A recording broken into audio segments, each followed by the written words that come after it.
Epstein files ప్రపంచాన్ని కుదిపేస్తుంది. భారత్లోకి అడుగుపెట్టింది. ప్రధానంగా నిన్న పార్లమెంట్లో ఈ ఎఫ్స్టీన్ ఫైల్స్ గురించి చర్చ జరిగింది. ప్రధాన ప్రతిపక్ష నేత రాహుల్ గాంధీ ఈ ఎఫ్స్టీన్ ఫైల్స్ గురించి ప్రస్తావించడం జరిగింది. ప్రధానంగా మోదీ కళ్ళల్లో భయం కనిపిస్తుంది. అమెరికాకు ఇక మోదీ లొంగిపోయాడు. భారత మాతని మరి అమెరికాకు దాసోహం చేశాడు. సిగ్గుగా అనిపించట్లేదంటూ ప్రశ్నించాడు. రైట్, ఇదే అంశం మీద ఇవాళ ఇన్ఫ్లుయెన్సర్స్ కావచ్చు, ఇన్స్టాగ్రామ్లో కావచ్చు, లేకపోతే ఫేస్బుక్లో కావచ్చు, బడా నేతల నుంచి సామాన్యుల దాకా ఈ ఎప్స్టీన్ ఫైల్స్ గురించి, అందులో జరిగినటువంటి ఘోరాల గురించే చర్చించుకుంటున్నారు. ఒక్కసారి మాట్లాడే ప్రయత్నం చేద్దాం. చాలామంది పేర్లు ఉన్నాయి. బడా బడా వ్యాపారవేత్తలు, పొలిటీషియన్స్, సినీ ప్రముఖుల పేర్లు, ప్రపంచవ్యాప్తంగా ఉన్నటువంటి ధనవంతుల పేర్లు ఈ ఎప్స్టీన్ ఫైల్స్లో ఉన్నాయి. సో దీని గురించే చర్చ జరుగుతుంది సోషల్ మీడియాలో. ఇదే అంశం గురించి డిస్కషన్ చేసే ప్రయత్నం చేద్దాం. ప్రస్తుతం మనతో పాటు Congress party fire brand MLC Addanki Dayakar గారు అన్న. నమస్తే. నమస్తే. సో రాహుల్ గాంధీ ఎప్పుడైతే పార్లమెంట్లో ఎప్స్టీన్ ఫైల్స్ గురించి మాట్లాడారో, సో ఆ చర్చ మరింత విస్తృతంగా పోతా ఉంది జనాల్లోకి. సో ఏం చెప్తారంటే బీజేపీ నేతల పాత్ర కూడా ఉందనేది రాహుల్ గాంధీ సారాంశలాగా అనిపిస్తోంది. సో ఏం చెప్తారు దీని గురించి? నాకు తెలిసి ప్రపంచవ్యాప్తంగా రాజకీయంగా కుదుపుతున్న అంశం అది ఎప్స్టీన్ ఫైల్స్. అంటే రాజకీయ నాయకుల యొక్క వ్యక్తిగత జీవితాలు లేదంటే చీకటి కోణంను మరొక్కసారి ప్రపంచం ముందు దోషిగా నిలబెట్టిన ఫైల్స్ అవి. సో దురదృష్టకరవశాత్తు ఏంటంటే దాంట్లో మోదీ గారి ప్రస్తావన రావడం, హర్దీప్ సింగ్ గారి యొక్క చాటింగ్ ఆర్ వాట్ ఎవర్, కొన్ని ఇంకా బయటికి రావాల్సిన అవసరం ఉంది. అసలు ఇది ఇలాంటి సీక్రెట్ ఆపరేషన్స్ మనకెందుకు? మన రాజ్యాంగం చాలా పటిష్టంగా, పారదర్శకంగా, దౌత్య విధానంలోనైనా సరే అంబాసిడర్ ఇష్యూస్లో కూడా చాలా పారదర్శకతను ఉంటుంది. భారతదేశం యొక్క విదేశీ విధానం చాలా స్పష్టంగా ఉండే క్రమంలో ఎందుకు ఎప్స్టీన్ అనేటువంటి వలలబడిండ్రు అనేది భాజపా ప్రభుత్వం సమాధానం చెప్పాల్సిన అవసరం ఉంది. సందర్భం ఏదైనా సరే అక్కడ ప్రస్తావన ఉందనేది మాత్రం వాస్తవం. కానీ మంత్రి చెప్తా ఉన్నాడు, కేవలం నేరస్తుడితో మాకు సంబంధాలు లేవు, ఒకటో రెండు సార్లు కలిసి ఉండొచ్చు, బట్ సందర్భం వేరు, కానీ నేరస్తుడితో మేము ఎలా కలుస్తాం అనేది ఆయన వాదన. నేనేమంటున్నానంటే అక్కడ వాడు రికార్డ్ చేయబట్టి ఆ ప్రస్తావన వస్తే దాన్ని మేము కలిసి ఉండొచ్చు కానీ అంటుండ్రు. కానీ అసలు అది రికార్డింగ్ అనేది లేకుండా, అసలు కెమెరా లేకుండా ఆఫ్ కెమెరా జరిగిన వాటిని మనం ఎట్లా సమాధానం చెప్పగలం? దానికి వివరించుకోవాల్సిన అవసరం ఉంది కదా. లేదు, సీన్ టు సీన్ మనం చేసిన వాటిని వర్బాటం చెప్పుకోవాల్సిన బాధ్యత ఉంటుంది ప్రభుత్వానికి. మనం ఎంత మేరకు దాంట్లో ఇన్వాల్వ్ అయినాము, ఒకవేళ వాడు ఆరోపిస్తూ, ఇప్పుడు నువ్వు వేరే కొన్ని దేశాల పేర్లు అసలు రాలే, అక్కడ దేశాధ్యక్షుల పేర్లు రాలే, ప్రధానమంత్రుల పేర్లు రాలే, మన వాళ్ళే ఎందుకు వస్తున్నాయి? ఒకవేళ కుట్రపూరితంగా ఉంటే ఈ 10-15 దేశాల్లో జరిగిన అంశాలన్నీ కూడా వాళ్ళు బయట పెట్టరు కదా. వాళ్ళు కంప్లీట్గా దాంట్లో జరిగిన అంశాలన్నిటినీ చేస్తే ఒక దేశంలో ప్రధానమంత్రి, ఒక దేశంలో ప్రెసిడెంట్, ఇంకో దేశంలో మంత్రులు, ఇంకో దేశంలో ఉన్నతాధికారులు అందరూ కూడా రాజీనామా చేసుకుంటూ సూసైడ్ చేసుకుంటారు. కొంతమంది తెలియకుండా. అసలు అది ఆ దాష్టీకం వివరాలు మనోళ్ళకు చాలా వరకు రాకుండా అఫ్కోర్స్ ఇండియన్ మీడియా చేస్తున్నది. కానీ అమ్మాయిలను ఎరవేయడానికి వాళ్ళు ఎంతకు దిగజారిందంటే చిన్నపిల్లలు కూడా 10 సంవత్సరాలు, 11 సంవత్సరాలు, 12 సంవత్సరాల పిల్లల్ని ఇలాంటి ఈ హనీ ట్రాప్లో పడేసి మళ్ళీ వాళ్ళ ద్వారా కూడా నిజాలు రావద్దని వాళ్ళను చంపేసిన, కాల్ చేసిన, చంపేసిన, ఇక సైకిక్, ఇక రకరకాల మనం మీడియా ముందు చెప్పలేని అఘాయిత్యాలన్నీ దాంట్లో జరిగినాయి. సో ఎందుకు ఇంతలా దిగజారాల్సిన అవసరం వచ్చింది అని అంటే ప్రపంచంలో ఈ స్థాయి దిగజారుడికి వచ్చిన తర్వాత మన పేర్లు అట్లాంటి వాళ్ళతో కలిసి ఉండడము, అట్లాంటి దాంతో చర్చించడం జరిగిందని అంటే రేపు దేనికి మరి బాధ్యత వహిస్తుంది బీజేపీ ప్రభుత్వం? ఇప్పుడు మనం పవిత్ర రాజకీయాలు చేస్తామని చెప్పుకుంటాము, మనం స్త్రీని చాలా మహోన్నతంగా చూస్తామని చెప్తాము, లేదంటే ఇలాంటి స్కాండల్స్ ఏవైతే సెక్స్ స్కాండల్స్లో లేకపోతే ఇతరత్ర స్కాండల్స్లో మనం ఉండమని చెబుతూనే ఇలాంటి వాటిల్లో పేరు వచ్చినప్పుడు రాహుల్ గాంధీకి సభా నోటీస్ ఇవ్వడం ఏంటి? అంటే ఎప్పుడు డిఫెన్స్కి వస్తుంది అధికార పక్షం? తను తప్పును ఒప్పుకోలేక అవతలోడు తప్పు చేసిందని చెప్పడానికి. రాహుల్ గాంధీ అన్నదేంటి? మీరు నిజాయితీగా ఉంటే సభలో చర్చిద్దాం, మీరు ఎంత మేరకు ఆ విషయాల్లో ముందుకు పోయినరో. అంటే ఏ విషయం? ఇప్పుడు స్పీకర్ సైతం ఏమంటాడు, ఉన్న మహిళా ఎంపీలట ప్రధానమంత్రి మోడీ మీద దాడి చేస్తారని మోడీ రాకుండా పోతున్నాడు పార్లమెంట్. ఇటువైపు ఏమో ఎవరు ఉన్నదెవరు, ప్రియాంక గాంధీ నుంచి కింద వరకు ఉన్న మహిళలంతా కూడా క్షేత్రస్థాయి నుంచి ఏ విధంగా ప్రజాసేవలో ఉన్న వాళ్ళే ఎంపీలయ్యింది ఈరోజు. అవును. ఆ మహిళా ఎంపీలు మోదీ మీద దాడి చేస్తారనే భయం ఉంది కానీ, మరి ఇట్లాంటి క్రూరత్వంలో ఉన్న వాళ్ళు ఏ విధంగా దేశానికి హాని చేస్తారనేది ఎందుకు స్పీకర్ కనిపిస్తలేదు, ఎందుకు బీఏసీలో పెడతలేడు? ఇది చర్చ కాదా? అవినీతి అక్రమాల్లో ఇప్పుడు వాళ్ళు అగస్టా వెస్ట్‌ల్యాండ్ అన్నారు, 2G స్కామ్ అన్నారు, కోల్గేట్ స్కామ్ అన్నారు. ప్రతి ఒక్కటి ఫేస్ చేసింది కాంగ్రెస్ ప్రభుత్వం. జాయింట్ పార్లమెంటరీ కమిటీస్ వేసిన మేము ప్రభుత్వాలు ఉన్నప్పుడే. ఏ దానికైనా డిస్కషన్కి ఓకే. కానీ ఒకవైపు అమిత్ షా మాట్లాడుతున్న తీరు చూస్తే ఆశ్చర్యం అనిపిస్తుంది, ఇంకోవైపు మనోడు రాజ్నాథ్ సింగ్ మాట్లాడుతున్న తీరు చూస్తే ఇంకోవైపు అనిపిస్తుంది. ఇప్పుడు హర్దీప్ సింగ్ తను నీళ్లు నములుతున్నాడు చెప్పడానికి. ఒకవేళ ఇంకోటి మనన్ పేరు ఏం పేరు, జయశంకర్ ఎక్స్టర్నల్ అఫైర్స్ మినిస్టర్, అసలు ఎక్కడ ఊసే లేదు ఈ విషయాల్లో. ఆయన స్పందన లేదు, ఊసు లేదు. ఎంత ఫెయిల్యూర్ మినిస్టర్ అంటే, నేను మొన్న యుఎస్ పోయినప్పుడు వాషింగ్టన్లో ఒక ఈ మిత్రులు కొంతమంది ఎవరైతే అమెరికన్ గవర్నమెంట్లో కొంత అడ్వైజర్స్ అట్లా లేకపోతే వాళ్ళతో సంబంధాలు చెప్తున్నాడు, కనీస అవగాహన లేకపోగా మోకరిల్లడం అంటే ఒక ఎత్తు. అగ్రదేశం చేయబట్టి మనం అమెరికాతో సత్సంబంధాలు ఉండాలని కోట్లు, కానీ మోకరిల్లడం ఒక ఎత్తు, వచ్చి ఏదో చుట్టపుచూటుగా వచ్చిపోయినట్టు, లేకపోతే అంశాల పట్ల స్పష్టత లేకపోవడము, ఏదైనా అంశం ఉంటే ప్రస్తావనను ప్రశ్నించడము చేయకపోవడం, ఇంత ఫెయిల్యూర్ ఎక్స్టర్నల్ అఫైర్స్ మినిస్ట్రీ ఎవరు లేరని చెప్తున్న పరిస్థితి. ఇప్పుడు రాహుల్ గాంధీ గారు అంటున్నారు అమెరికాకు మోదీ లొంగిపోయారు అని అంటున్నారు. ఎక్కడ లొంగిపోయినట్టుగా కనిపిస్తోంది మోదీ? ఇది ఇప్పుడు మోదీ ఎందుకు నేను పాకిస్తాన్తో నేనే యుద్ధం ఆపించిన, ఈయన నేనే వారించిన అని చెప్తున్నాడు. ఇప్పుడు డోక్లాం ఇష్యూ ఉన్నది, డోక్లాం ఇష్యూని తప్పు చేసింది వాళ్ళైతే ఇట్లా మాట్లాడడం తప్పని రాహుల్ గాంధీని అంటుండ్రు. ఇప్పుడు 4 కిలోమీటర్లు లోపలికి వచ్చిండ్రు వాళ్ళు. అప్పుడు ఆయన ఏమన్నాడు, 56 ఇంచుల ఛాతీ ఎటు పోయింది మరి 4 కిలోమీటర్ల లోపలికి వస్తుంటే?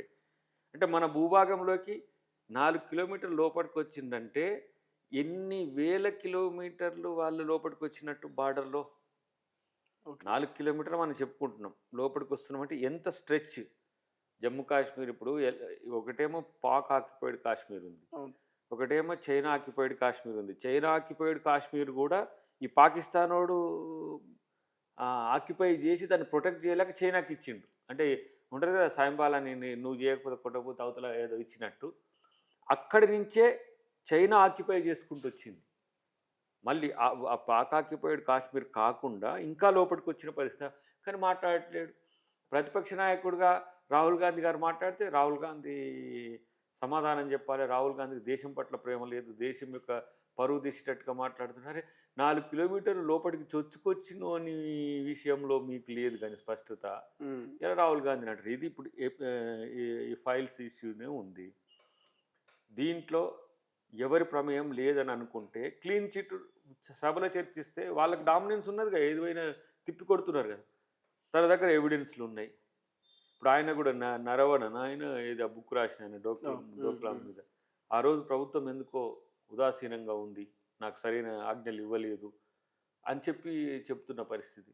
అంటే అట్లాంటి వాటిని చర్చించలేక ఒకడు వస్తాడు వచ్చేసి, నెహ్రూ గారు అప్పుడు ఏంది చైనా వారు అప్పుడు ఇట్లా చేసిండ్రు, లేకపోతే పాకిస్తాన్తో వారు అప్పుడు ఇట్లా చేసిండు, ఇందిరాగాంధీ బంగ్లాదేశ్ అప్పుడు ఇట్లా చేసింది. అరే ఇప్పుడు మీ చర్చ పెట్టమంటే వీళ్ళు 1951 నుంచి చర్చకు సిద్ధం, కానీ 2025లో జరిగిన సంఘటనల గురించి చర్చించడానికి ఏంది సమస్య అనేది ఒకటి.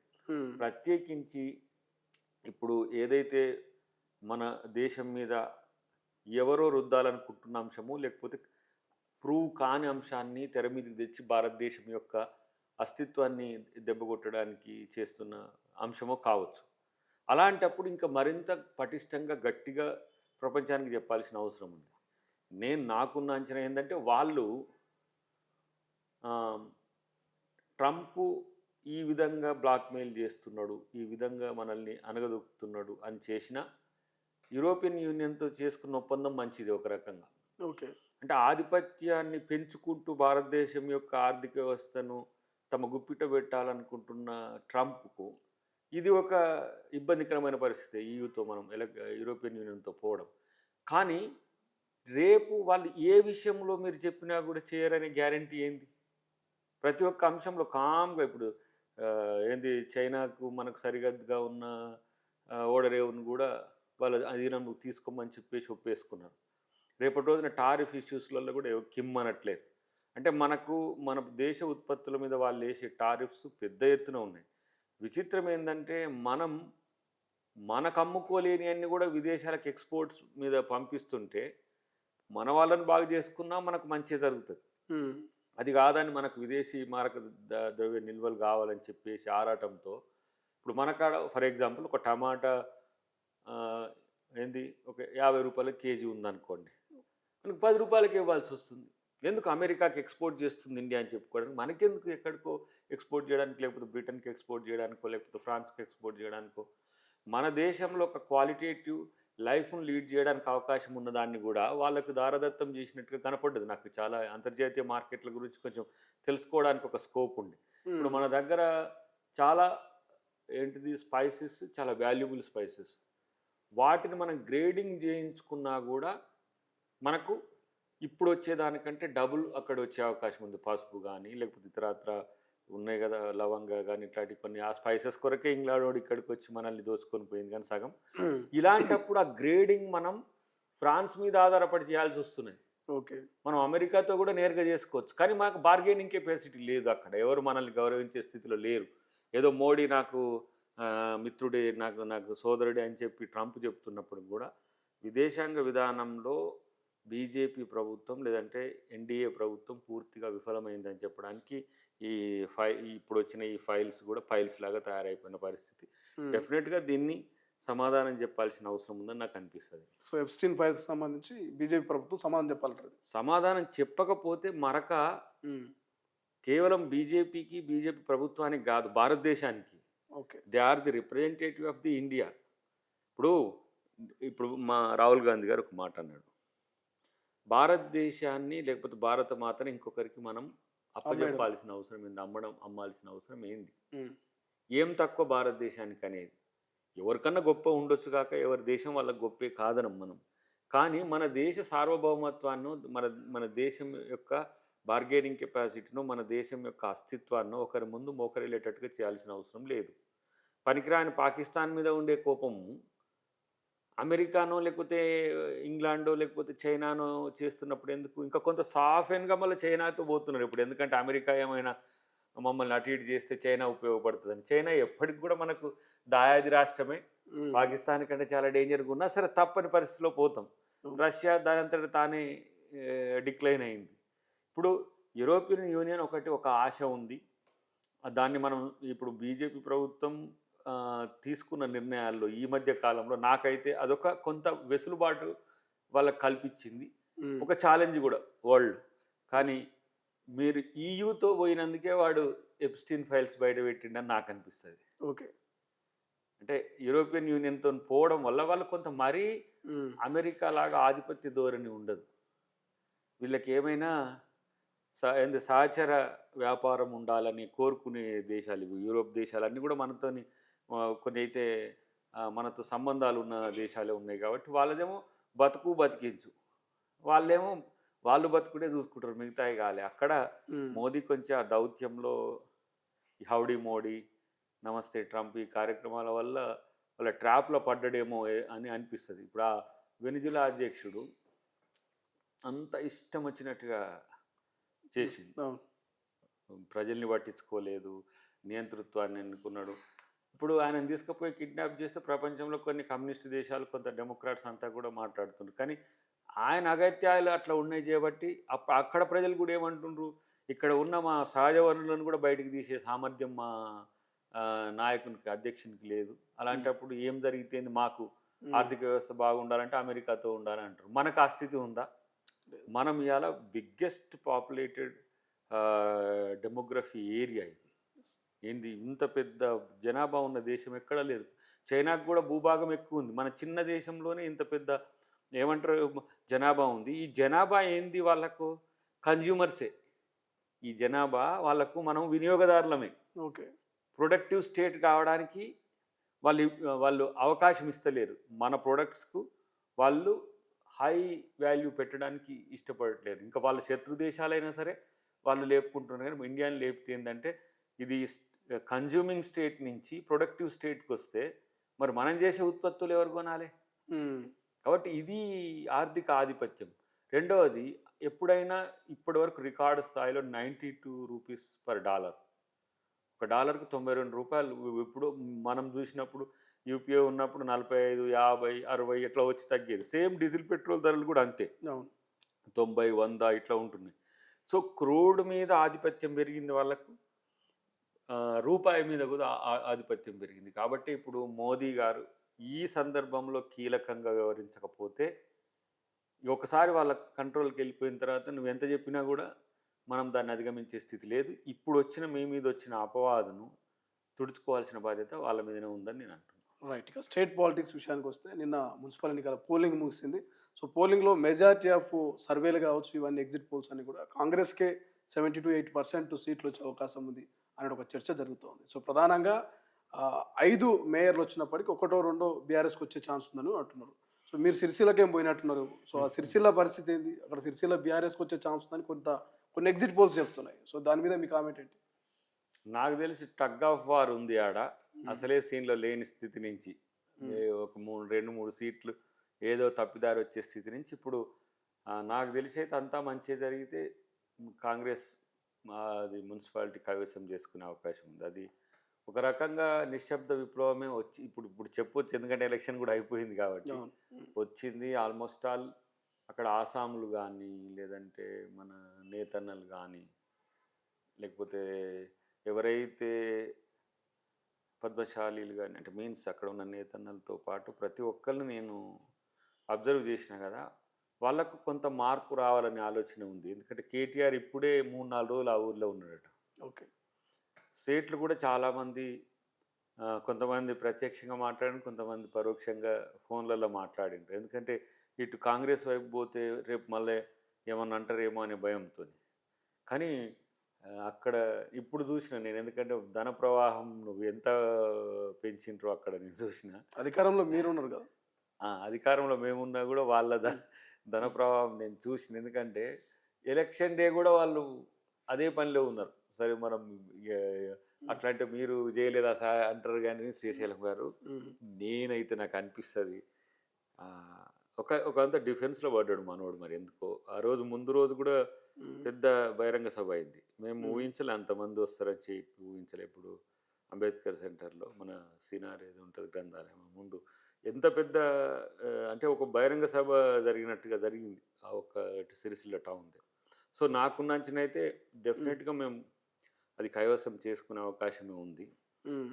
సో ఈ ఈ ఇంటర్నల్ చేంజెస్ ఎటువైపు డ్రైవ్ అయినాయి అనే దాని దగ్గర నాకు స్పష్టత. మేము చెరి ఉంటాం నేను అనుకుంటున్నా ఓకే. ఇప్పటికైతే. హ్మ్. 16, 17 మాకు కూడా ఆ ఛాన్స్ ఉన్నాయి. 13-16 వాళ్ళకు కూడా గంతే ఉన్నది. ఓకే. సో ఆ సైలెంట్ ఓటు ఎటు పడుతుంది అనేది చూడాల్సిన అవసరం ఉంది. రెండవది ఏంటంటే ఎమ్మెల్యే ఉన్నాడు బీఆర్ఎస్ కాబట్టి మున్సిపల్ వస్తే మున్సిపాలిటీ డెవలప్ అవుతుంది. నేను కూడా చూసిన కదా ఆ రోడ్లు మంచిగా 4 లైన్ చేసిండ్రు, మధ్యన చెట్లు పెట్టి లైటింగ్ ఇదంతా చేసిండ్రు. కానీ హ్మ్. వార్డులు చాలా దరిద్రంగా ఉన్నాయి. వార్డులో 10 ఏళ్ళు వాళ్ళే అధికారంలో ఉన్నారు కదా మరి. 10 ఏళ్ళు వాళ్ళే అధికారంలో ఉన్నారు. హ్మ్. మొన్న దిగిపోయేది కూడా వాళ్ళే కదా. అవును. సో ఎందుకు ఈ పరిస్థితి వచ్చిందమ్మా అని అంటే సార్ మమ్మల్ని ఇక ఎవరు దీన్ని ప్రశ్నించేటోళ్ళు లేరు. మొన్న మనోని 2, 3 ప్లేస్లలో అడ్డుకున్నారు. ఆ ప్లేస్లలోకి నేను పోయినా. హ్మ్. ఎందుకు మీరు కేటీఆర్ను అడ్డుకోవాల్సి వచ్చిందంటే ఇదే వాటర్ లేదు మాకు. ఫస్ట్ వార్డ్ అది ఇంకా ఓకే. ఫస్ట్ వార్డ్ చూసిన నేను 5th, 6th ఇవన్నీ తిరిగిన. కొన్ని ప్లేస్లో నేను ఇంటర్నల్గా కూడా తిరిగిన కొంత. అంటే ఈ కొంచెం ఏదో లీడర్గా కాకుండా మామూలుగా మఫ్టీలో పోయి కూడా ఏంది అసలు సమస్యలు ఏంది, ఒకవేళ రేపు మనం వస్తే ఏం చేయాల్సి వస్తుందని మనం వాళ్ళకు కూడా హామీలు ఇవ్వాలి కదా ఈ అంశంలో. సో ఎక్కువ దాదాపు 56,000 పైచిలకు నేతలే ఉన్నారు, అంటే పద్మశాలిలే ఉన్నారు. వాళ్ళ విషయంలో పవర్ లూమ్స్ కానీ లేకపోతే ఇతరత్ర వాళ్ళు చేస్తామన్న ప్రామిస్లు చేయలేదు వాళ్ళు గతంలో. ఓకే. మా మీద చేయాలనే ఒక భరోసా, చేస్తారనే భరోసా పెట్టిండ్రు. సో వాళ్ళతో పాటు చాలామంది క్షేత్రస్థాయిలో కాంగ్రెస్కి అనుకూలంగా కనబడింది నాకైతే. ఇప్పుడు చాలా రోజుల తర్వాత అద్దంకి దయాకర్ చాలా వైలెంట్గా మాట్లాడినట్టు అనిపిస్తున్నది రీసెంట్గా కేటీఆర్ మీద స్పందించిన మాటలు. అంటే కారణం ఏమనుకోవచ్చు, ఎందుకంటే కేటీఆర్ కూడా కొన్ని కామెంట్ చేసిండు. సో పొట్టోడని నువ్వు ఎక్కడ దాక్కున్నా కూడా ఇంతమంది దేవులకు మొక్కినా మేము తప్పుదారి అధికారంలోకి వస్తే నేను వదిలిపెట్టమని ఒక కామెంట్. దానికి అద్దంకి దయాకర్ ఏమైనా ఫీల్ అయ్యారా, పర్సనల్గా తీసుకోరా? పర్సనల్ అంటే ఇప్పుడు కేసీఆర్ గారిని రేవంత్ రెడ్డి గారు విమర్శించిండనుకో, లేక ఒక ఒక దశ దాటి పరుష పదాలతో వాడిండనుకోండి, ఆ స్థాయి పదాలు కేసీఆర్ గారు వాడాలి, బయటికి రావాలి. ఆయన రాడు. ఆయన అడ్డం పెట్టుకొని మనోడు మొన్న మాట్లాడిన తొర్రూలో మాట్లాడింది కానీ అక్కడ మాట్లాడింది చూస్తే మా లీడర్ కదా. ఇప్పుడు మా లీడర్ అనే దానికంటే మన లీడర్ కదా ఒక రకంగా చెప్పాలంటే. అంటే కొంతమంది మిత్రులు కేసీఆర్ కూడా మన లీడరే కదా అంటే, అవును మన లీడరే. మన లీడర్ను మనం స్థాయి తగ్గి మాట్లాడితే మాకు కూడా వచ్చినాయి చాలా ఫోన్లు. అప్పుడు కేసీఆర్ని తిట్టేప్పుడు ఎందుకు దాకరన్నా సార్ని అట్లా ఎట్లా అంటావు ఇట్లా ఎట్లా అని. ఈ మనోడు దాటిపోయి పిచ్చి దాటిపోయి సైకో లెవెల్ తిట్లు వచ్చినాయి ఆడ. అలాంటప్పుడు కొంత తనకు కూడా తెలవాలనే ఉద్దేశంతోనే. ఓకే. నేను కూడా ఈ మధ్య కాలంలో అసలు ఇంకా ఎమ్మెల్సీ అయినా కానీ చాలామంది ఏమంటారు దాన్ని ఇంటెన్సిటీని ఇంటలెక్చువల్గా పోవాలి అనే ఆలోచనలు చేస్తారు. ఎందుకంటే నన్ను పై స్థాయి జడ్జిల నుంచి కింది స్థాయి సామాన్యుడి వరకు నన్ను అబ్జర్వ్ చేసేటప్పుడు నేను మాట్లాడే మాటకు ఒక విలువ ఉంటుంది, కనీసం అబ్జర్వ్ చేస్తుంటారు. అలాంటప్పుడు మేము మాట్లాడాలంటే కూడా ఒక ఇంత ఐగో అడ్డం వస్తుంది ఇట్లాంటి పదాలు వాడాలన్నప్పుడు. కానీ మనోడు ఇంత చదువుకున్నా, నేను అమెరికాలో చదువుకున్నా అంటాడు, ఇంత చేస్తాడు, ఇంత చీప్గా మాట్లాడి నాకు అది ఎందుకు కనెక్ట్ అయింది, నాకు మంచిగా అనిపి. ఎవరైనా సరే అంతే, నాట్ ఈవెన్ బీజేపీ అట్లా చేసినా కూడా ఎన్నోసార్లు అట్లా స్పందించిన తీరు. అరవింద్ కూడా మాట్లాడింది కదా బాగానే. అరవింద్ ఏందో మరి నేను కూడా కౌంటర్ ఇచ్చిన కానీ ఈ మనవంతంత తెలియలేదు. కానీ ఈ విషయంలో కొంత మీడియా కూడా మరి నాకు అనుకూలంగా చేయాలని చేసింది. కొంతమంది అయితే అసలు ఆ వార్త వేయలేదు, పక్కన పెట్టి. అరవింద్ కూడా చేసినా కానీ ఆయనను కూడా అరగుండు అని పెట్టి ఏదో పెట్టినా కానీ ఆ మనోడు కూడా ఎక్స్ట్రానే చేస్తున్నాడు, చాలా కొంచెం ఎక్స్ట్రానే అయింది. అది ఒక స్వీట్ వార్నింగ్స్ లాంటివి. ఇప్పుడు ఆ భాష, ఆ అహము, ఆ కోపము ఎవరికి ఉండదు. ఇప్పుడు అరవింద్ ఏడ మూమెంట్లో ఉన్నాడు, వాళ్ళ అయ్య మీద గౌరవం. డిఎస్ గారు అంటే మాకు చిన్న లెక్కనే అనుకుంటా నేను, నాకు అంత ప్రేమగా ఉండేటోడు. నాకు అరవింద్ నారంటే కూడా అదే సమస్య వస్తుంది. కానీ వాళ్ళ యారగెన్స్ చూస్తే తండ్రుల కొడుకులు ఇట్లనే ఉంటారా అనిపిస్తుంది నాకు. సేమ్ కేసీఆర్ కొడుకు, కేసీఆర్ అంతలా ఉండడు. ఓకే. కేసీఆర్ మహా అయితే బూతులు వాడతాడు. ఇప్పుడు ఎట్లుంటుందంటే పరుష పదాలు, తిట్టుడు, బూతులు, అశ్లీలమని 4 ఆవేశానికి 4 విభాగాలు అనుకుంటే మనం పరుషం నుంచి తిట్టడం వరకు వెళ్తామేమో. ఓకే. వీళ్ళు తిట్టుడు నుంచి బూతు, అశ్లీలం కాడు కూడా వెళ్ళిపోతుండ్రు. నాకు ఒక పరిధి ఉంటుంది. దయాకర్ మాట్లాడతారంటే ఒక స్థాయి వరకే మనము ఆవేశపడగలం, ఇంకా అంతకు మించి వదిలేస్తాం. నిజంగా చెప్తే కేటీఆర్కి ఇంతకంటే మించిపోతే కేటీఆర్కు మాలాంటి వాళ్ళని స్పందించడం కూడా ఉండదు. ఇక మామూలు ఊర మాసగాళ్ళు వచ్చి ఇక రచ్చబండ తిట్లో మన ఏడ వీళ్ళ తిట్లో వస్తాయి. కాబట్టి అంతకాడికి తెచ్చుకోవడని నేను అనుకుంటున్నా. ఎందుకంటే ఒక రకంగానే మా అధికారులను బ్లాక్మెయిల్ చేస్తున్నాడు. అట్లా బ్లాక్మెయిల్ చేసి వాళ్ళ జీవితాలు నాశనం చేస్తారు. ఒకవైపు కేసీఆర్ గారే నాయకునికి గౌరవం లేకుండా చేసింది. ప్రతిపక్ష నాయకుడు కానీ ఇంకో పార్టీ నాయకుడు కానీ వాళ్ళని పట్టుకొని ఇష్టం వచ్చినట్టు కిషన్ రెడ్డిని ఏమన్నాడు మనకు తెలియదా, లేదంటే బట్టి గారినో ఉత్తమ్ గారినో ఏమన్నాడు, ప్రిపేర్ అయ్యి రాలేదు అన్నాడు ఉత్తమ్ గారికి, అంతే. ఏం పీకనీకి వచ్చినావా అన్నాడు. మరి వీళ్ళు ప్రిపేర్ అయ్యి రావట్లేదు, ఏమన్నా పీకనీకి వస్తుర్రా మరి వీళ్ళు, మాకు టైం కావాలంటారు. అప్పుడు అనొచ్చు కదా మేము. ఓకే. కాంగ్రెస్ పార్టీలు ఏంటంటే అతిస్పందనకు కూడా ఏఐసిసి స్పందిస్తుంది. అతిస్పందన ఎక్కువ మాట్లాడాల్సిన దానికంటే ఎక్కువ మాట్లాడితే కూడా మాకు ఎందుకు అంత అని వస్తుంది, కాషన్ వస్తూనే ఉంటుంది. కానీ మరి కేటీఆర్ మాట్లాడుతుండా లేకపోతే కేసీఆర్ మాట్లాడమంటే మాట్లాడుతుండా, మా అయ్యనంటే నేను ఊకోను అని అంటున్నాడు మనోడు. మరి మా లీడర్ని అంటే మేము ఎట్లా ఊకుంటాం? ఇప్పుడు ఎవరికో ఇప్పుడు ఎవరి నాయకుడు వాళ్ళకి ఒక ప్రీతి ఉంటుంది. దట్టు వాళ్ళ నాయకుడు వాళ్ళ డాడీ కాబట్టి ఇంకెక్కువ మిగతా వాళ్ళ పార్టీలో ఏమంటాం అధికారం పొంది పదవులు పొంది అందరి ఇంట్లో అంటుంటే కూడా కేటీఆర్ స్పందిస్తుండొచ్చు కావచ్చు కాక. కానీ ఇటువైపు ఏ తండ్రినో లేకపోతే ఇతరాత్ర ఏ మద్దతు లేకుండా ఒక గ్రామీణ స్థాయి నుంచి ఎదిగొచ్చిన లీడర్ కదా రేవంత్ రెడ్డి గారు. అట్లాంటి వాళ్ళకి మేము కనెక్ట్ అవుతాం. ఎందుకనంటే మేము అట్లా అయ్యల పేర్లు చెప్పుకోనో లేకపోతే తాత ముత్తాతల పరంపర చెప్పుకొని వచ్చిన వాళ్ళం కాదు, ప్రజల నుంచి వచ్చిన వాళ్ళం కాబట్టి అది ఉంటుంది. అంటే రేవంత్ రెడ్డి గారిని అంటుంటే మాలాంటి వాళ్ళకి ఎందుకు ఎక్కువ తీవ్రంగా ఉంటుంది అంటే ఒక నాయకుడు కావడానికి రేవంత్ రెడ్డి గారు పడ్డ ఇబ్బంది ఆ సవాళ్ళు ఆ వ్యతిరేకతలు అవన్నీ నేను పరోక్షంగా కూడా చూసినాను. అది రేవంత్ రెడ్డి గారికి కూడా తెలియని స్థితిలో జరిగిన వ్యతిరేకత నాకు తెలుసు. ఓకే, కాబట్టి 2 సంవత్సరాలకే వీళ్ళకి ఇంత సైకోల్గా కాలకీయులుగా మారింది. ఒకసారి ఆ రేంజ్ అనగలము అంటము అనగలం కాదు, వాళ్ళకి తెలుసు అంతకంటే ఎక్కువ చేస్తామని కూడా ఎవరు అంటలేరు. ఓకే, సో ఇప్పుడు నిన్న చూసిండ్రు మీరు పోలింగ్ కేంద్రాల వద్ద అటు ధర్మపురి అరవింద్ కావచ్చు పోలీసులతో వాగ్వాదం, ఇటు జగ్గారెడ్డి కావచ్చు, జగ్గారెడ్డి గారు మాట్లాడిన బూతులు సోషల్ మీడియాలో వైరల్గా మారుతున్నాయి. సో దానికి ప్రతిపక్షం ఒక కౌంటర్ ఇస్తుంది. హోంశాఖ మంత్రిగా ముఖ్యమంత్రి ఫెయిల్ అయ్యాడు, ప్రతిపక్ష నాయకుల కన్నా హోంశాఖ ఇవ్వండి, పరిపాలన ఏందో మేము చూపిస్తాం, సొంత నాయకులే రౌడీలాగా వ్యవహరిస్తా ఉన్నారు పోలీసుల మీద అనేది వాళ్ళ స్టేట్మెంట్. జగ్గారెడ్డి గారి వ్యాఖ్యల మీద మీకు కాదు వీళ్ళకేమైనా పిచ్చి పట్టిందా నాకు అర్థం కాదు. ఆడ ఫోరెన్సిక్ ల్యాబ్ తగలబడుతుంది, మాకు ఇవ్వండి మేము చేస్తాం, హోంశాఖ ఫెయిల్ మాకు ఇవ్వండి మేము చేస్తాం. అరే మీరు ఇస్తే ఫెయిల్ అయిందనే తీసి బండకేసి కొట్టింది. ఇంకా మీరు చేతగాంతనం ఎందుకు?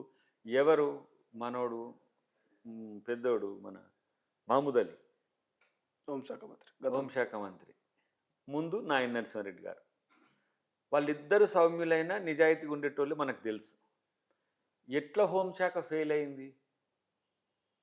ఏ విధంగా మీ మీదకి వస్తున్నాయి? ఈ ఫోన్ ట్యాపింగ్ అనేది మహమూద్ అలీ గారి మీదకి రావాలి. ఓకే, కేటీఆర్ మీదకి, హరీష్ రావు మీదకి, సంతోష్ రావు మీదకి, కేసీ రామారావు చంద్రశేఖరరావు గారికి రావడం ఏంటి? ఓకే, పోలీసు హోం మంత్రి కదా, మహమూద్ అలీ ఫస్ట్ లెవెల్లో హోమ్ మినిస్టర్ కదా, సెకండ్ లెవెల్లో సీఎం కూడా లా అండ్ ఆర్డర్ చూస్తాడు కాబట్టి చెప్తారు. మామూలుగా అయితే వెనకటికి హోమ్ మినిస్టర్కే లా అండ్ ఆర్డర్ ఉండేది.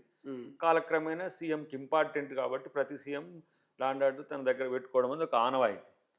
సో హోమ్ మినిస్టర్ మీద రానిది కేటీఆర్ మీద ఎందుకు వచ్చింది? మీరు అసలు మంత్రులుగానే ఫెయిల్ అయ్యింది కదా అని కదా మీ మీద. సో ఇలాంటి మాకు మేము చేసి చూపిస్తాం, మీకంటే సమర్థవంతంగా చేసేటోళ్ళం మరి మీ టైంలో. ఇప్పుడు కేవలం ఆర్థిక సమస్యలు తప్ప రాష్ట్రంలో పరిపాలన సమస్యలు లేవు. అది ముఖ్యమంత్రిగా వారు ఎన్ని శాఖలు నిర్వహించినా లేకపోతే మంత్రులు మళ్ళీ ఇంకొక శాఖ ఇచ్చినా చేసే అంతటి సామర్థ్యం ఉన్న వాళ్ళు ఉన్నారు. కాబట్టి మీ దగ్గర ఏదో నేర్చుకోవాల్సిన అవసరము ఇదంతా ఉండదు అనే విషయం తెలుసు.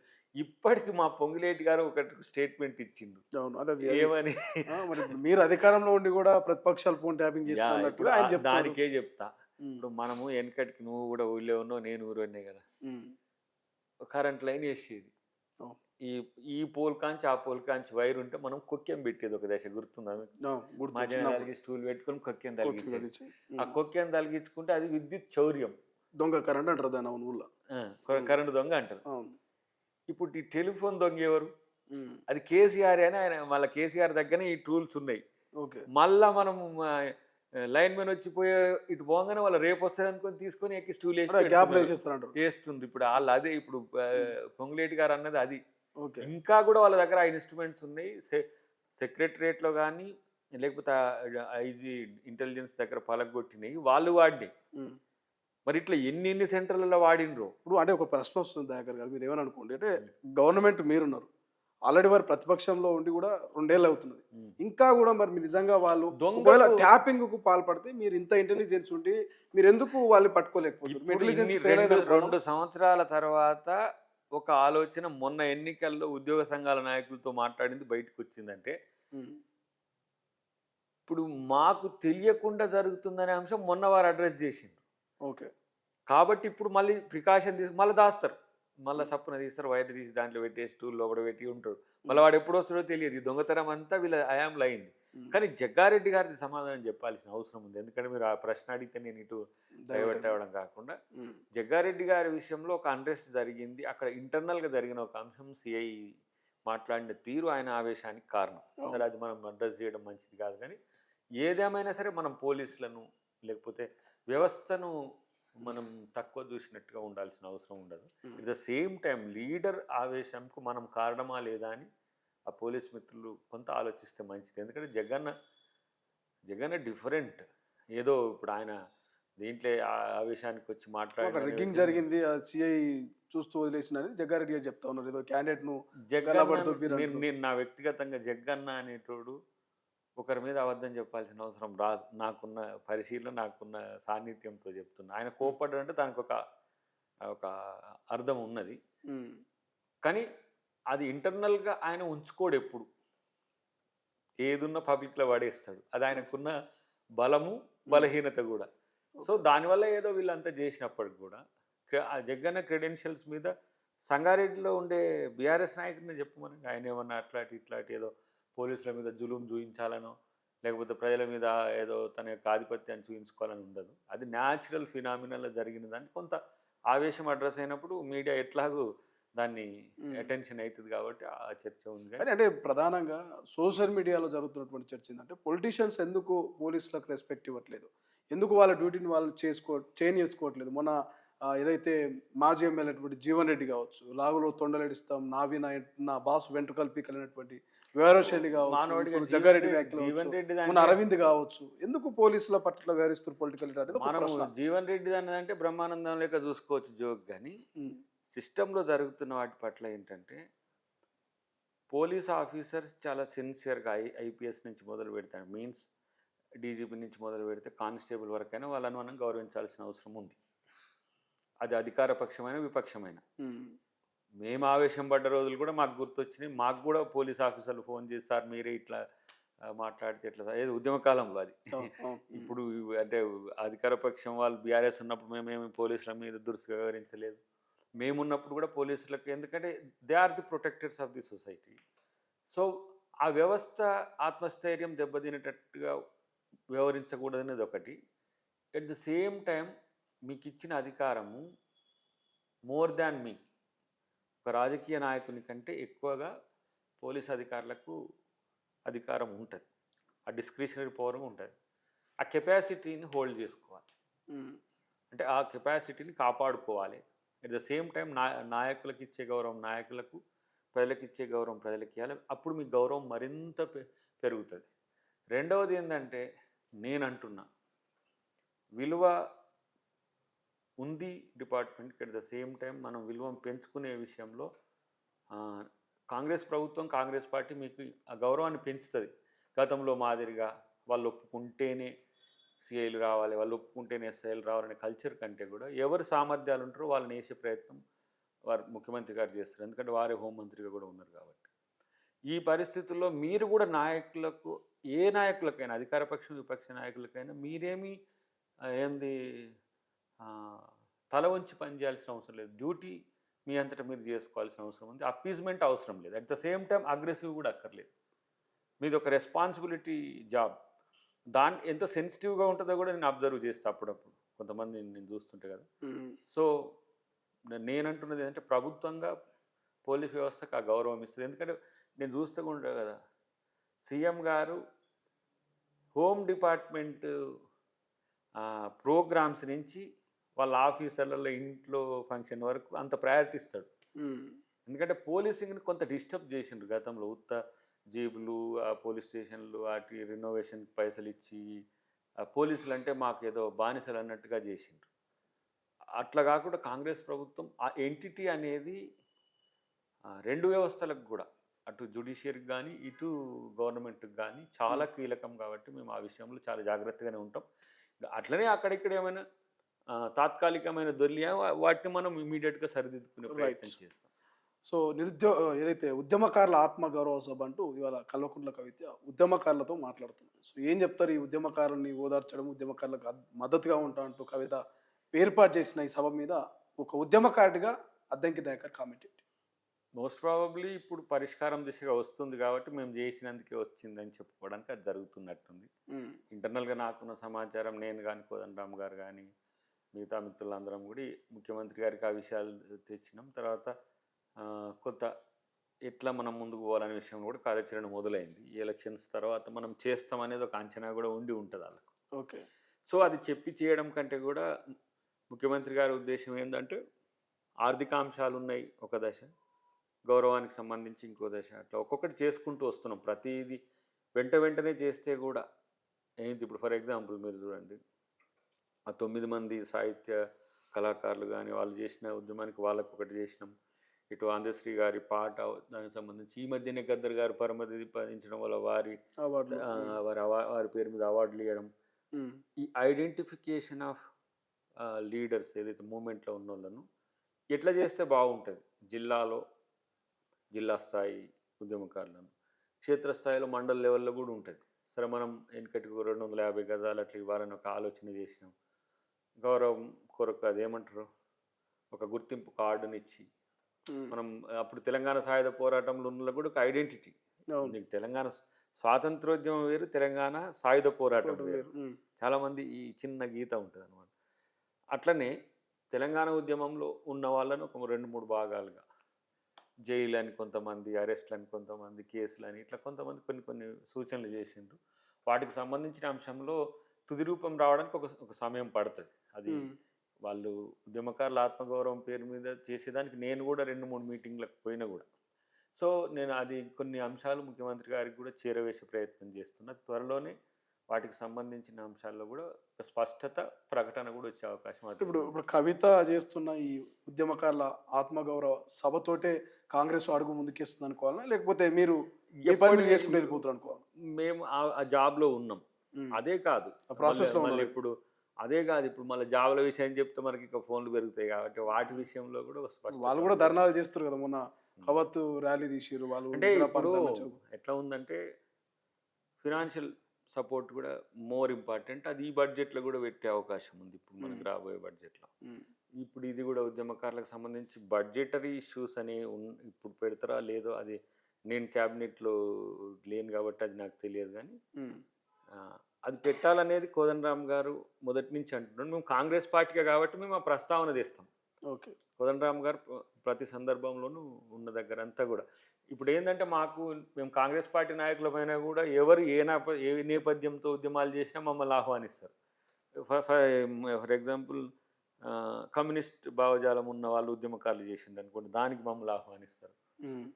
ట్రూ ఇర్రెస్పెక్టివ్ ఆఫ్ పార్టీస్, వాళ్ళు కేవలం తెలంగాణ మూమెంట్స్ చేసిన వాళ్ళు ఉంటారు, వాళ్ళు పెట్టిన పిలుస్తారు. వాళ్ళందరికీ మేము ఏంటంటే ఇక్కడ ఉన్నాం కదా, అది ప్రభుత్వానికి చేరవేస్తాము.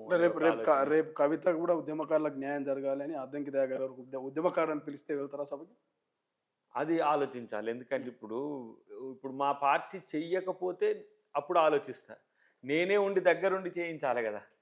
నేను పోయినసారి కూడా ముఖ్యమంత్రి గారికి June 2 అప్పుడు మళ్ళీ ఒక 9 మందిని మనం విద్యార్థి ఉద్యమకారులను, తర్వాత పార్టీలకు అతీతంగా పనిచేసిన ఉద్యమకారులను, లేకపోతే ఎవరైతే చనిపోయిన వాళ్ళు ఉంటారో వాళ్ళకి మనం ఒక గుర్తింపు ఇచ్చినట్టుగా ఉంటుందని తెచ్చిన. అంటే ఈ 9 ఇప్పుడు ఇస్తాం కదా, ఇప్పుడు ఎవరైతే ప్రకటించారో ఆ రోజు June 2 నాడు ఇచ్చినట్టుగానే మళ్ళీ మనం ప్రకటించుకొని మళ్ళీ నెక్స్ట్ దానికి అట్లా చేసుకోవచ్చు. బట్ ఎవరికి ఇవ్వాలి ఏంటన్న దగ్గర వాళ్ళకు ఆర్డర్ ఆఫ్ మెరిట్ ఉంటుంది కదా, దాన్ని బట్టి చేస్తారు. బట్ ఓవరాల్గా ఉద్యమకారులు అందరినీ ఐడెంటిఫై చేసే ప్రయత్నం మాత్రం ఒక ఇంటర్నల్ టీమ్తో చేయాలి, దాన్ని సభలో చర్చ పెట్టాలనే ఆలోచన ఉంది ఆయనకు. సభలో రికార్డెడ్గా ఏదో నామమాత్రంగా సెలెక్ట్ చేసేసి అట్లా కాకుండా సభలో వాళ్ళ గురించి గౌరవాన్ని పెంచి ఎవరైతే ఉన్నారో వాళ్ళ లిస్టును కూడా పెట్టి అట్లా చేయాలని ఒక ఆలోచన ఉంది వారికి. మరి ఏ అంశాలు వారిని ఎంత మేరకు చేయడానికి అవకాశం ఇస్తుందో, అంటే చట్టానికి న్యాయానికి లోబడే చేయాల్సిన అవసరం ఉంటుంది. ప్రతిదీ కూడా మనం సూపర్ సిట్ చేయడానికి కూడా ఉండదు. కాబట్టి మేజర్గా నాకున్న అంచనా అయితే ఎవరైతే సుదీర్ఘకాలం నుంచి ఉద్యమంలో ఉన్న వాళ్ళ యొక్క వివరాలతో పాటు ప్రతి క్షేత్రస్థాయిలో పనిచేసిన ఉద్యమకారుని గుర్తించాలి, వాళ్ళకి ఆ ప్రయారిటీ ఇవ్వాలనేది కూడా ఉన్నది అనేది నాకున్నది సమాధానం. చివరగా మీరు చిక్కడపల్లి లైబ్రరీ కూడా పోయొచ్చినప్పుడు ఆర్టిస్ట్ క్లాసులు నిరుద్యోగులతో మాట్లాడారు, ఇదంతా ప్రాసెస్ జరిగింది. సో వాళ్ళ గురించి ఏమైనా కామెంట్ చేస్తారు? ఎందుకంటే వాళ్ళు ఒక ఇందిరా పార్కు వేదికగా, ధర్నా చౌక్ వేదికగా అనేకమైన ప్రశ్నలు వాళ్ళు సంధించారు రాష్ట్ర ప్రభుత్వానికి. 2 లక్షల ఉద్యోగాలు, జాబ్ క్యాలెండర్లో, నిరుద్యోగ భృత్యో ఇంకెప్పుడు ఇస్తారు? 2.5 సంవత్సరాలు అయిపోయింది అనేది వాళ్ళ ప్రశ్న. దానికి ఏమైనా సమాధానం ఇప్పుడు చెప్తారా? దీంట్లో నేను ఇంకా ఇక చాలా డీప్గా డిప్యూటీ సీఎం గారిని కలిసినాం, మన పొంగులేటి గారిని కలిసి చాలామందిని కలిసినాక వేస్తున్న ఉద్యోగాలు వచ్చినవి, వాటికి సర్టిఫికేట్స్ ఇస్తున్నా కూడా మరి వేయాల్సిన వాటి మీద డిమాండ్ ఉండడాన్ని మనం అంగీకరించాలి. ఉమ్, వాటిని జాబ్ క్యాలెండర్ ప్రకటనతో పాటు ఈ గ్రూప్ 1 నుంచి గ్రూప్ 4 వరకు ఇచ్చేయి మనం నోటిఫికేషన్స్ ఇస్తే పోద్ది. ఇప్పుడు నేను చేసిన ప్రయత్నంలో ఏమైందంటే ఉమ్, ఒక 10 మందిని పిలవాలి. ఎవరిని పిలవాలి? 10 మంది. ఓకే. ఒక 20 మందిని పిలవాలి. నీకు ఎంతమందిని పిలిచినా కొంతమంది బయట ఉంటారు. బయట ఉంటారు. సో దీన్ని మినిస్టీరియల్ లెవెల్లో చేయాలి. ముఖ్యమంత్రి గారు ఏమన్నారంటే ఇక గట్లనే మనం ఏదైనా పిలిస్తే దాంట్లో ఎవరో ఎక్సో వైయో ఉంటాడు, వాడు ఏదో లొల్లి చేస్తే అదో పెద్ద ఇష్యూ అవుతుంది. మంత్రుల స్థాయిలోనే అది మీరు ఒకవేళ వీలైతే సమావేశం ఏర్పాటు చేసుకోండి అని అన్నారు. ఇప్పుడు వీళ్ళు చేసే ప్రకటనల వల్ల నేను ముందుకు వస్తా అని ఏ మంత్రి కూడా రావట్లేడు. ఓకే. ఎందుకంటే ఆడికి వచ్చేసి ఇప్పుడు బట్టి గారు చేసింది అనుకోండి, అట్లనే ఇప్పుడు పిలిచిన 20 మందిలో ఒక ఇల్ ఇంటెన్షన్ ఉంటారు, ఊరికే ఇష్యూ చేయడానికి ఉంటారు. అట్లా కొంత ఇబ్బంది పడుతుంది. నేను చాలామంది ఆమె విద్యార్థి మిత్రులకు కూడా చెప్పిన, మన ఉద్యమం ప్రభుత్వ పెద్దలు మన గురించి ఆలోచించి మనల్ని పిలిచి మాట్లాడేటట్టుగా ఉండాలి. పిలిస్తే మనల్ని దయాకరణ అన్నట్టు అంటారేమో అనే భయం పడొద్దు. నేను ఎందుకు పోయినా, నేను జర మొండిగుంట కాబట్టి పోయినా. ఇప్పుడు ఆ వారం రోజులు మొత్తం ఇంటర్నెట్ న్యూస్ అంతా నాయే వచ్చినాయి కదా, దయాకరణ ఆడుకున్నా, చీల్చిన ఆడినా, నేను హాయిగా నింపాదిగా ఆడ ఉండి వాళ్ళ సమస్యలు ఉన్నాయి. అట్లనే XYZ కూడా మన వాళ్ళ పిల్లలు కూడా తర్వాత కలిసిండ్రు అన్న, ఇక ఆడ ఉండే ఆవేశం అట్లా ఉంటుంది. మనమేం ఫీల్ కాం. ఎందుకంటే వాళ్ళ దశ నుంచి వచ్చినాం, ఆ దశ నుంచే కొట్లాడినాం కదా మేము ఉద్యమకారుడిగా. విద్యార్థి దశ నుంచి ఉద్యమకారునిగా అయినోళ్ళం కాబట్టి వాళ్ళ స్టాంటిటీ, ఇంటెన్సిటీ, వాళ్ళ కమిట్మెంట్ నాకు తెలుసు. కాబట్టి నాలాంటి వాళ్ళు వెళ్తేనన్నా కొంత సంతృప్తి పడతారనే ఉద్దేశంతోనే నేను అక్కడికి పోయినా. ఒక ప్రశ్న నాకు వస్తే దాని పరిష్కారం ఎట్లా అనే దిశగానే ఆలోచిస్తాను. నేను ఎంత నష్టపోతా అనేది కూడా నేను పట్టించుకోను. ఇప్పుడు చాలామంది అంటున్నది ఏంటంటే, అన్న నువ్వు కూడా పట్టించుకోవట్లేదు ఇట్లా అని. నేను ఆ ఇష్యూకు వెళ్ళడం వల్ల చాలా అంశాలు ప్రభుత్వం తెలుసుకున్నది, రిపోర్ట్ తెప్పించుకున్నది. TGPS నుంచి రిపోర్ట్స్ని, ఖాళీల వివరాలన్నీ తీసినాయి. నోటిఫికేషన్సే పరిష్కారం తప్పితే చర్చలే పరిష్కారంగా, చర్చలతో రాజకీయాలు అవుతున్నాయి. ఓకే. ఇప్పుడు మొన్న కూడా చర్చలు కాదు, నోటిఫికేషన్తో సమాధానం చెప్తారు. చర్చలతో ఏంటంటే ఇక మాకు ఈ కావాలంటే మాకు ఈ కావాలి, మాకు ఇప్పుడు నువ్వు అందరినీ సాటిస్ఫై చేయలేని స్థితి ఎందుకు వస్తుందంటే, నేను ఒక మిత్రుడు చేసాను అన్న, మళ్ళీ DSC ఎప్పుడు వేస్తారని. అసలు పెండింగ్లో ఉన్న చాలా గ్రూప్ పోస్టులే, గ్రూప్ 1 to గ్రూప్ 4 పోస్టులే మళ్ళీ వేయాల్సి వస్తుంది. DSCని మళ్ళీ మనం ఖాళీలను బట్టి మళ్ళీ ఇప్పుడు ఏంది ఇవి వస్తాయి, ఇంటర్నేషనల్ స్కూల్స్ వస్తాయి, కాన్సెప్ట్ స్కూల్స్. అప్పుడు మనం ఎలాంటి టీచర్స్ని తీసుకోవాలనే దగ్గర కొంచెం పెరుగుతుంది. సో అన్ని జాబ్ల విషయంలో అడుగుతూ ఉన్నాను. ఆ విషయాలన్నీ కూడా కొన్ని సందర్భాల్లో కొంత ప్లేస్లలో చెప్తున్నాము. అంటే ముఖ్య నాయకులకు కూడా, పార్టీ నాయకులకు కూడా చెప్తున్నాం. ముఖ్యమంత్రి గారికి అది దాని మీద స్పష్టత ఉంది. మన ఉస్మాన్ యూనివర్సిటీ వచ్చినప్పుడే ఆయన చెప్పింది చాలా స్పష్టం. నేను మళ్ళీ ఒక 40,000 జాబులు వేయబోతున్నా అని చెప్పిండు. వేయబోతున్నా అంటే ఆ 40,000 జాబుల్లో నాయి ఉంటాయా లేవా అని అనుకుంటోళ్ళు కొంతమంది, మావి ఉంటాయా లేవా అని. ఏ తరహా జాబులు వేస్తారో మీరు చెప్తే మేము ఆ తరహా ట్రైనింగ్ పోతామన్నా అని చెప్పి అట్లా కూడా పాజిటివ్గా ఉన్న వాళ్ళు ఉన్నారు. ఇక దీంతో కొంచెం అటు ఇటు వాళ్ళ ప్రేరేపితమో వీళ్ళ ప్రేరేపితం ఉండేవాళ్ళు ఉంటారు. ఉండాలి కూడా. ఎందుకంటే ఆ ప్రెషర్ గ్రూప్ ఉంటేనే కదా మనం కూడా ఇంకొంచెం మనకు అటు ఇటు పనుల మీద చేసినప్పుడు కూడా మనకి వీళ్ళు ముఖ్యం కదా.